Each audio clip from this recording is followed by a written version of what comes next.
Hi mga kabashing, nag-iisip ka na naman ba kung anong mailuluto mo? Yung swak lang sa budget mo at sulit na sulit. Kagaya nito mga kabashing, nagluto nga pala ako ng sisig. Hindi ito sisig na sosyal dahil ito ay sardinas na sisig mga kabashing. So tara samahan nyo kung paano ito lutuin. Nagisa na nga ako dito ng sibuyas at bawang. At ilalagay ko na yung sardinas na dinurog ko mga kabashing. Bali 3 lata pala itong aking binili. Tinatlo ko na nga ito dahil kung isa lang ay baka lang mabiting yung aking asawa. Tinanggalan ko din pala ito ng sabaw ng sardinas mga kabashi. At pagkatapos nga natin itong halu-haluin, nilagyan ko na rin ito ng itlog. 2 itlog na nga nilagay ko dito para talaga ay magbukhang sisig siya. Ayan, halu-haluin lang natin ito hanggang sa madurog siya ng todo. Char.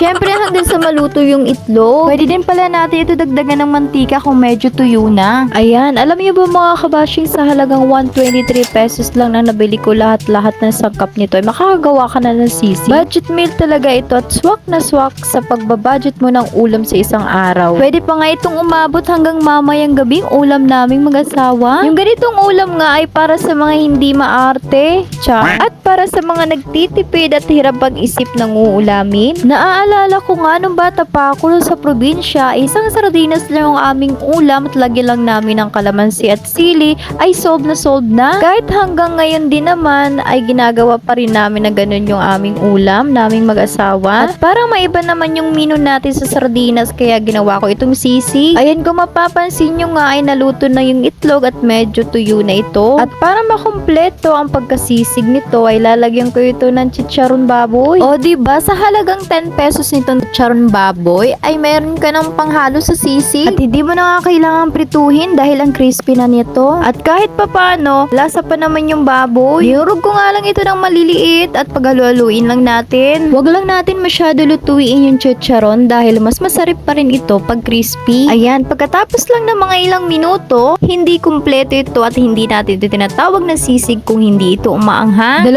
siling berde nga lang itong nabili ko pero okay na rin. Ayan, paghalu-haluin lang natin ito at kung makikita nyo nga, luto na ito mga kabashing. At kung makikita nyo nga, parang sisig na talaga yung itsura nito. Mukhang mamahaling sisig. Char.